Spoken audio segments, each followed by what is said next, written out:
Mga pangit na ugali ng tao. 1. Kilala ka lang kapag may kailangan. 2.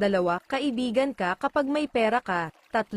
Kahit bigyan mo na madamit ka pa rin. 4. Masama ang loob kapag hindi mo napagbigyan. 5. Hindi marunong magpasalamat sa bagay na natanggap bagkus magrereklamo pa. 6. Inggit-ero. Inggit-era. 7.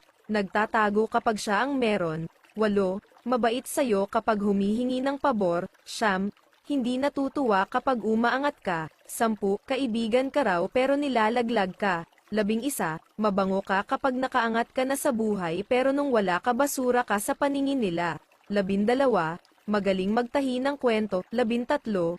Tumulong ka na masama ka pa rin. 14. Nung sila ang may kailangan mabilis makahingi ng tulong pero kapag ikaw na ang may kailangan ni isa sa tinulungan mo wala.